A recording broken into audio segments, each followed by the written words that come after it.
Hello, today's podcast is going to be podcast number 13. So today's podcast we are going to have a look at Shakespearean playhouse and the mysteries of the two bodies in the Thames. First article for today from the East London Advertiser.co.uk. Archaeologists explore Shakespearean era Whitechapel playhouse site. Do love a bit of Shakespeare. I love Romans too. You know I love Romans. Okay, so archaeologists, money pot and a bone needle pin are among artefacts uncovered during the excavation of the Shakespearean era playhouse in Whitechapel. Oh, that's good. Now, I don't know if you know about this.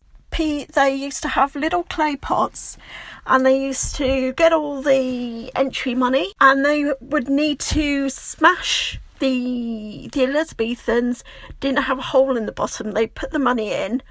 Maybe it was a way of having a thief deterrent so that you had to smash the bottle to get the money out. Anyway, the Boars Head was converted from an inn to a playhouse in 1598, but there are references to an open-air performance on the site as early as 1557. Oh, that is 500 years old nearly. Oh my God.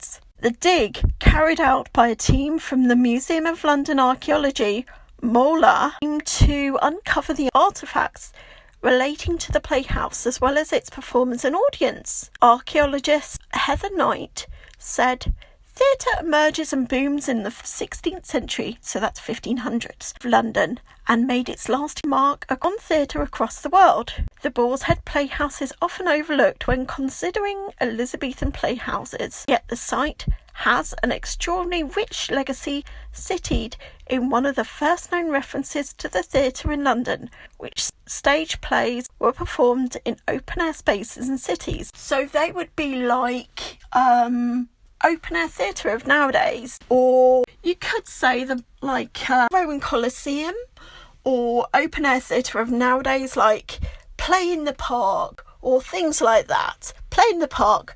Play in the Gardens. No, Play in the Park. I actually went to a Midsummer Night Dream Play in the Park, which was quite good. It's going to be really interesting to compare the archaeological remains and artefacts from the site with the other Shakespearean period playhouses, and we look forward to sharing these findings with the public.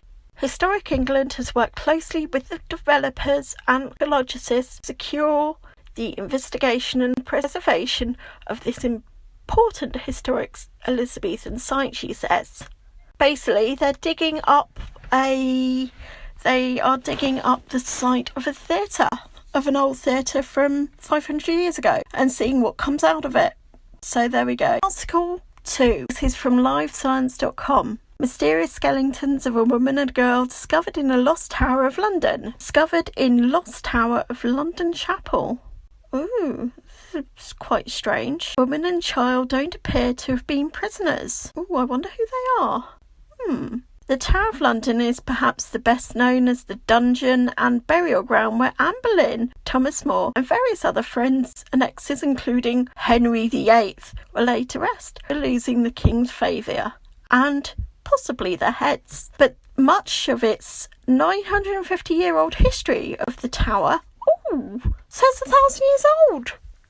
Oh my God, really? Oh. The tower's thriving palace with a community centre. I'm quite sure they probably had the Tower of London and they had the middle class people on the outskirts of the palace and the walls, and then outside you had the poor people. That's my thinking anyway. Within the medieval castle wall were chapels, pubs, government office, residence of hundreds of Londoners who kept the place running. And as the first new skeletal discovery in nearly 50 years reminds us, not all who were buried there were ministered by the headman's axe. 2 intact skeletons, one of a woman who died at approximately 40 years old and one of a 7-year-old, were recently exhumed from connected burial plots below the tower's chapel of St. Peter and Vincure. A pair of the first skellingtons discovered in the tower since 1970s. Ooh,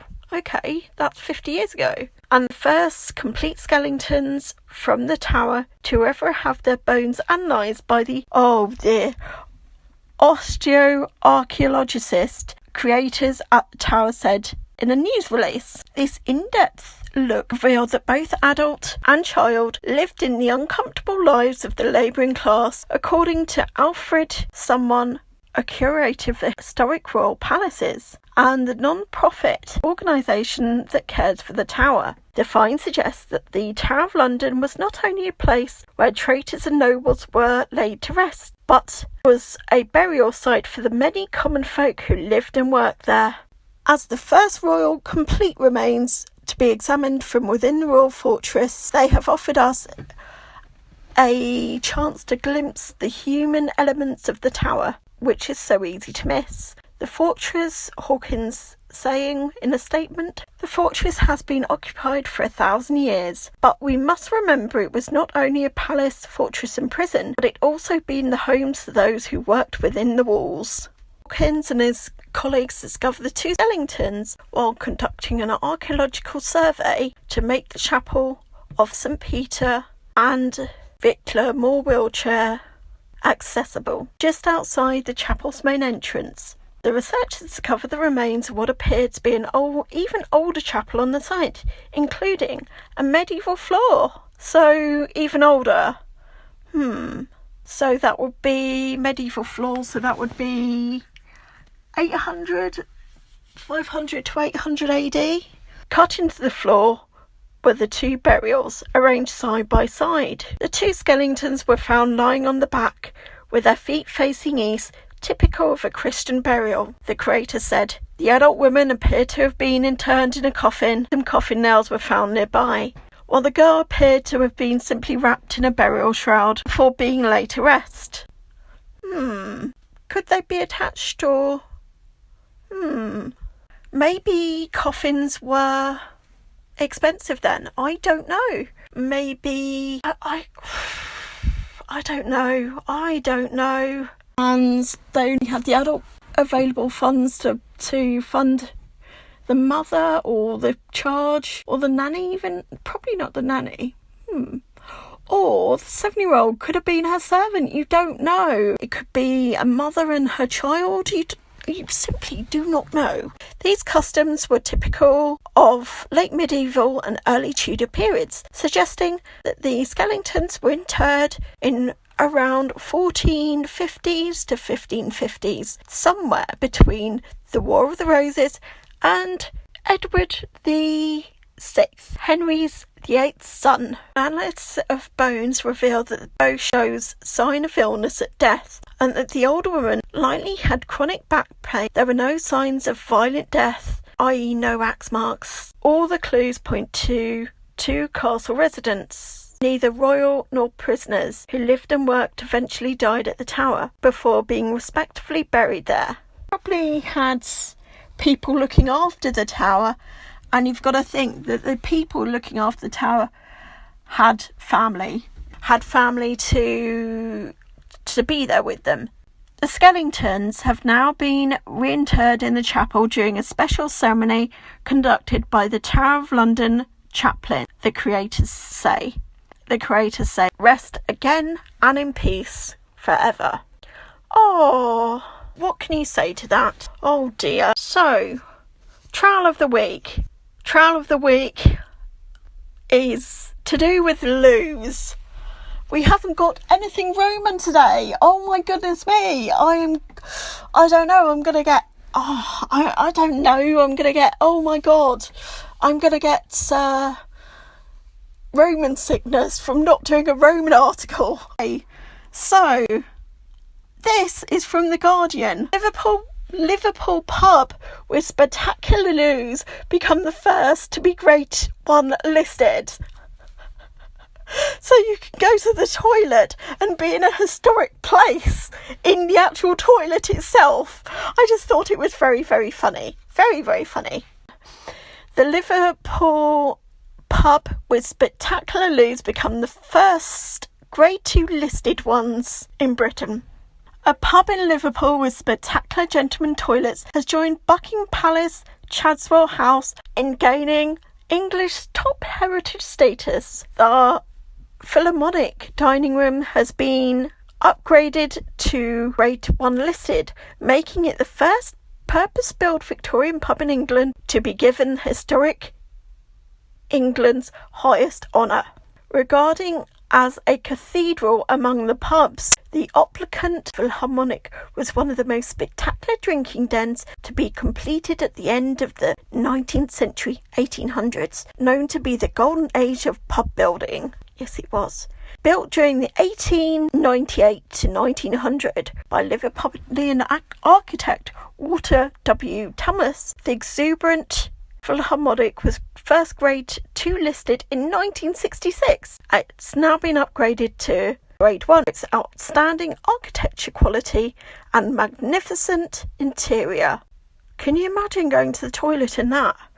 I don't know, it's like going into a theatre or somewhere posh and grand. I wonder how much a beer is there. Probably they can charge the earth now for beer. I don't know.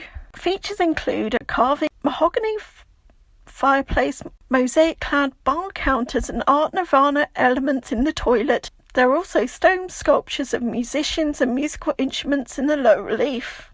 It's fantastic. Even the Beatles used it. The Beatles used to drink here at the Phil in their early days. Oh my goodness me. Although the term public house can be traced back to 1600s, the pub, as a distinct building type, emerged in the 1800s. It brought together and developed three earlier types of building: the inn, the tavern, and the alehouse. The inn was where you stayed at, the tavern was where you stopped at, and the alehouse was basically the oldest of the pubs. The alehouse was basically an ale house, so where people went, you were the alehouse of the village or whatever. You were the alehouse, so you had ale there, and people were having ale in your front room, basically, or your front room built as an olden day pub. That goes back before that time. So yes, Grade 1 listed toilets and the building itself. So okay. I think it's just really funny. But there we go. So yeah, that was my articles for this week. Please like, please share, and please subscribe. And yeah, go and visit my Facebook, Twitter, Instagram for more photos and more updates. And I will see you next week. Take care. Bye.